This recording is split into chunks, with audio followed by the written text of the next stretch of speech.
Hi Aquarius, this is Jav. Welcome po sa ating channel. By the way, Aquarius, this is your timeless gabay tarot reading. Gamitin ang reading na ito bilang gabay lamang. Tandaan Aquarius, ito po ay general reading.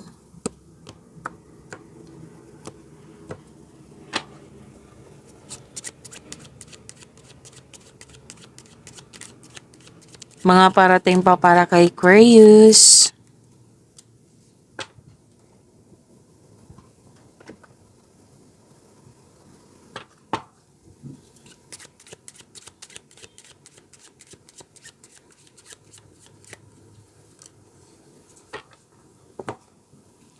Maraming salamat po sa mga hindi nag-skip ng ads. Subscribe na po kayo sa ating channel at click bell notification para updated po kayo sa bagong video natin. Para sa mga gusto magpa-reading po, comment po kayo ng personal reading and check my reply sa comment section.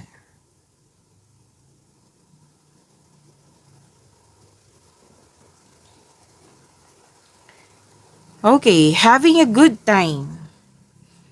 In-enjoy mo yung mga ginagawa mo. Pwede din may nagkaroon ng bonding po. You're having a good time. Marami kang ginagawa kay Aquarius, oh. Tapos may ginagawa ka dito na-entertain ka at the same time. So may joy and laughter dito and this is good for you. Oo, ang ganda nito. Ang ganda ng energy niyan. Pagkakaisa, na nagkaroon ka ng time sa friends mo, sa loved ones mo. May fulfillment. Yes, may fulfillment na nangyari, fulfillment sa pangarap, may happy outcome. Sobrang saya mo. May promises, may engagement din ako nakikita dito. Family happiness. This is good. Claim po. Aquarius.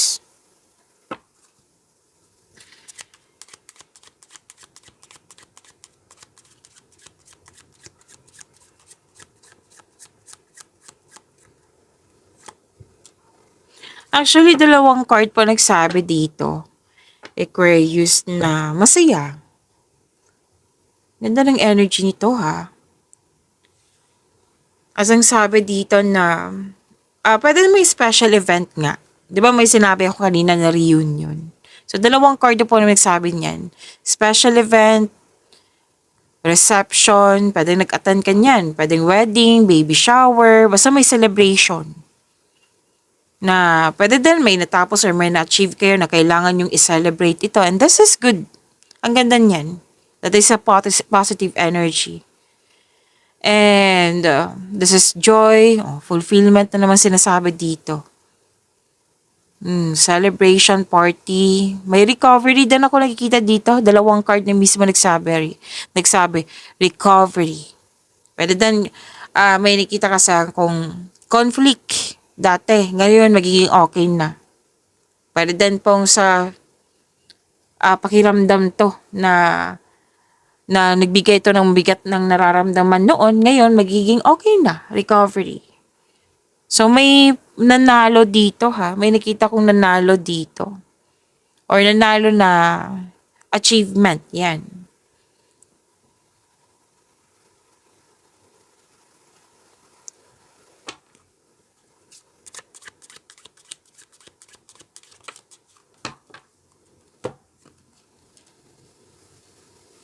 May nakita ako ditong bigat ng, same pa rin to, sinasabi.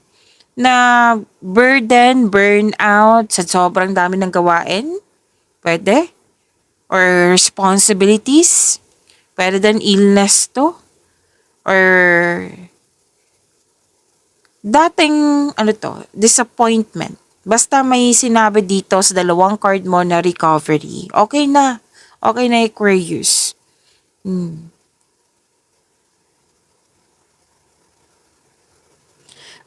Parang may iniiwasan ka dito. Like for example, Friday ngayon, gimik tayo mamaya. Tapos, ramdam ko mo yung mga nag-invite sa'yo ay hindi totoo sa'yo. So, ginagamit mo yung nararamdaman mo like, not feeling well or not in the mood. Wala ko sa mood ngayon. Sunod na. Ganun. Ginagamit mo yan as an excuse. May unpleasant changes ako nakikita dito. Mm-mm. So kasi may nakita ko ditong health concern, illness, pwedeng depression to, pwedeng stagnation, like parang hindi ka kumikilos. Gusto mo mapag-isa muna. Kasi may isolation, solitude, yan. Pero may recovery ha. Sinabi ng card dito na recovery. So, claim nyo po itong recovery na ito.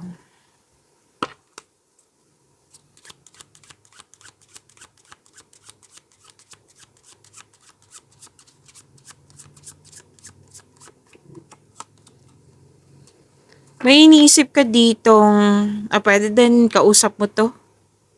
Aquarius, na a young woman na hindi siya married, na very sincere siya sa iyo. Pwedeng tinutulungan ka niya.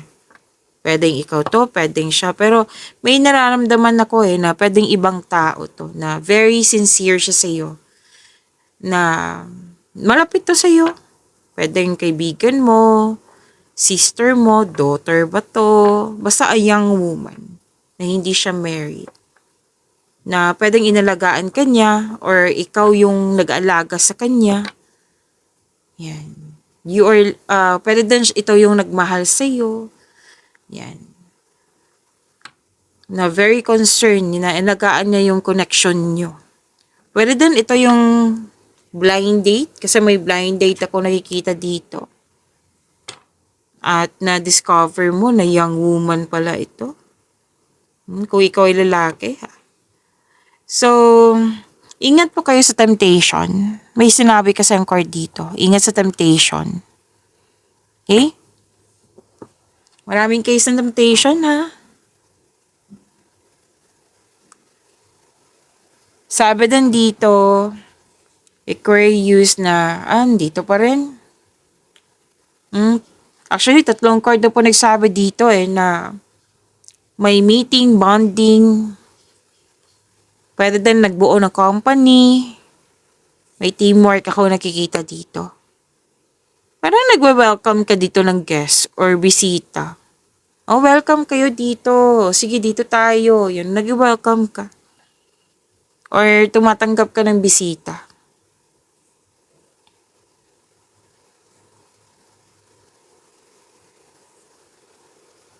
Maraming ginagawa, Andito pa rin. Maraming ginagawa. Tapos may task na binigay sa iyo na yung task na yon hindi mo inakala na magaling ka pala sa task na binigay sa iyo.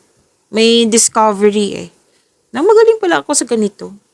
Like for example, sa communication, sa isang customer na magaling ka pala dyan. Na-discover mo na pwede din leadership role na binigay sa iyo. Pwedeng responsibilities, task, kung ano man to. Na na-discover mo sa sarili na magaling pala.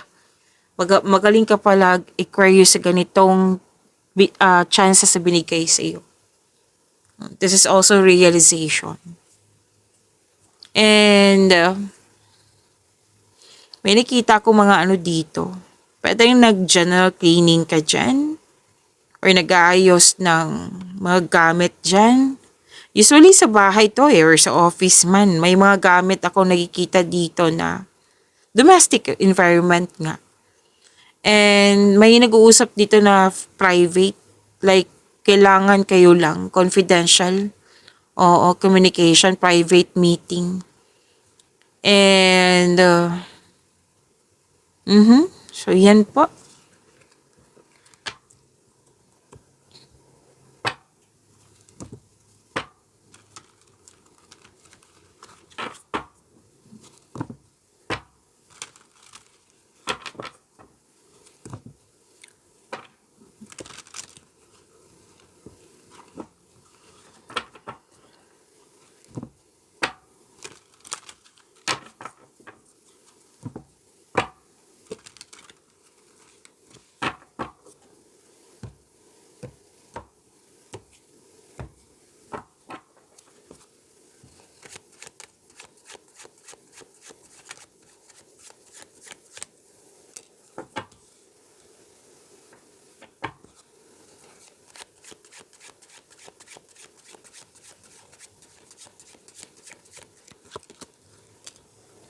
energy mo, Aquarius.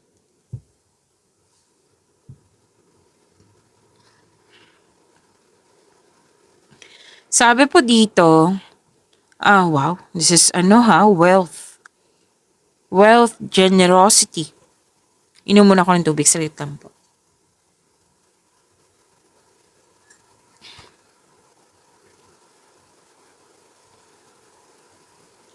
So, wealth, generosity, mahusay kayo sa buhay, mahilig kayo magbigay ng tulong lalo na't pera. And some of you may-ari ng negosyo or nasa posisyon, boss, amo. Financial stability is yours. Claim niyo po, Aquarius. Andito. Andito, yung leadership role na binigay sa iyo or nakita nilang magaling ka na leader. Pero then, yun nga, na leader ka na dyan.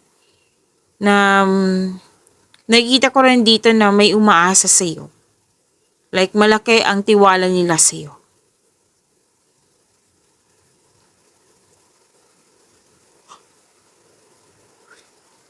Sa mga single dyan, maaaring may maging partner kayo na financial stable na sobrang generous, na katulad mo, sobrang generous. Pwede rin na partner mo to, na naabot na niya yung financial maturity. Gusto niyo bumili ng property, Gusto niyo din magbakasyon or bumili ng regalo that pampers you. So, taas ng tagumpay sa kaperahan, nakitang-kita ko dito, Aquarius. Parati ko to nakikita sa inyo. Claim, ha? Oo. Taas ng tagumpay ito, lalo na sa kaperahan. May parating na kasosyo or may magbigay ng puhunan sa iyo upang tulungan ka sa pagkamit ng iyong layunin sa buhay. Ang ganda nito, Aquarius, claim po.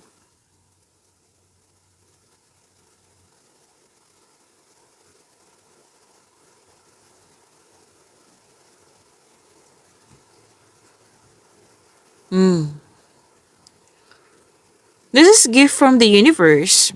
Kasi ang sabi dito, na ang divine is offering you a new love. May parating na bagong pag-ibig which can arrive in many forms. Pwedeng bagong relasyon to, bagong connection sa isang tao, self-love na magbibigay sa iyo ng love, peace, and happiness sa iyong buhay. So, ang ganda ng gift from the universe, claim nyo po. Pero din may nagkabalikan, nagkaayos. May nagmamahalan dito, masaya kayo, dahil sa masaya kayo, nagkaroon ng positive emotions flow. Pwedeng may buntis or the arrival of a new baby.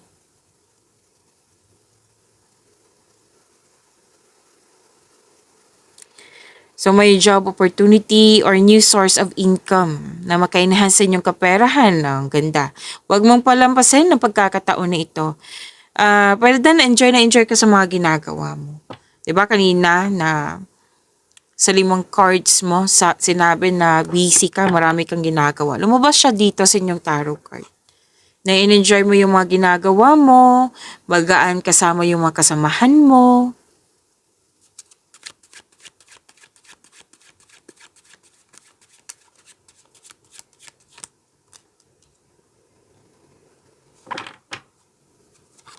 Lumabas agad. Kunin ko na, ha.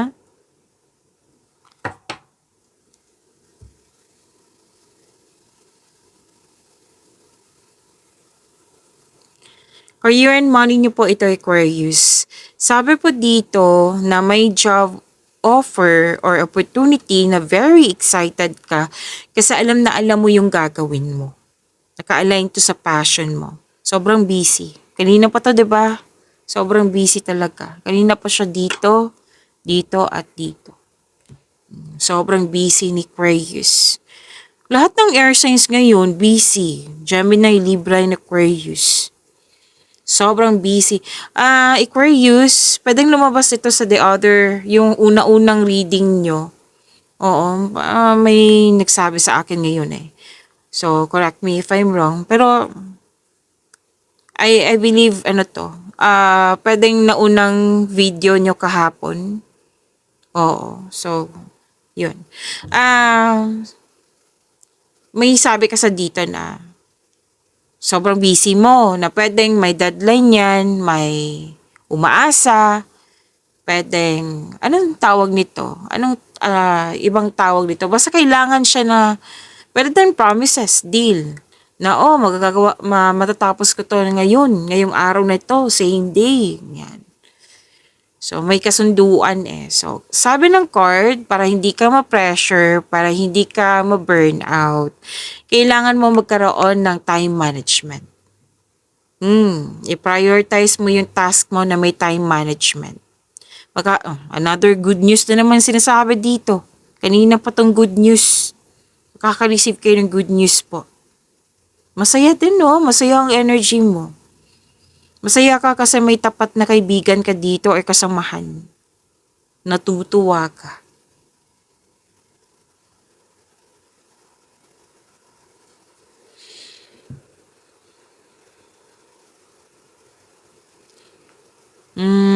Mabilis sumunlad yung mga ginagawa mo, lalo na yung negosyo mo, oh. Kasi marunong ka makinig sa iyong intuition. Ito yung magbibigay sa iyo ng pagtaas ng kita mo, allowance mo, pagtaas ng sweldo. Yan. Magdadala ito ng patungo sa tagumpay kasi marunong ka makinig sa iyong intuition. So very excited ka sa mga ginagawa mo. May bago may bagong project. Basta very excited ka na bibigyan mo ito ng agarang aksyon. Para may maagang resulta, magkaroon ng maagang resulta.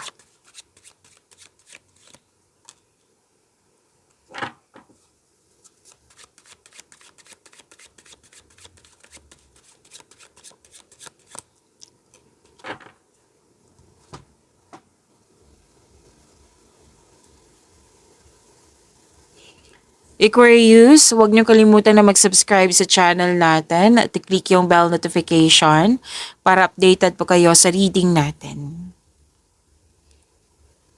May February video readings kayo ha, hanapin niyo lang po dito sa channel natin. Marami po iyon, scroll down niyo lang po hanggang sa makita niyo. Baka may oras kayo.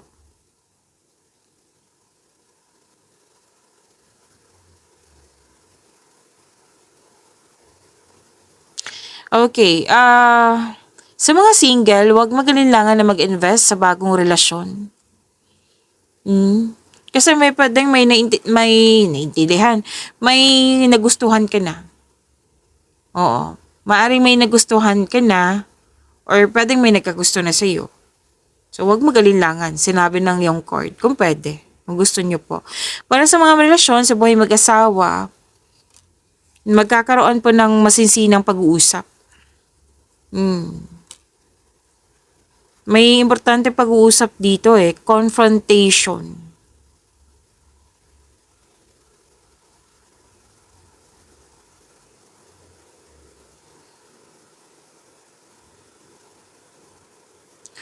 So, you're very inspired. Sa mga single po, huwag niyo pong madaliin na magkaroon ng relasyon. Oo. Na kailangan magkaroon ng same vision for the future upang sa gayoy magkaroon kayo ng healthy relationship soon para maging successful ang inyong relasyon. Sa mga relasyon sa buhay mag-asawa, wag po daw kayo magmadali. Like, pinapressure, nagra-rush.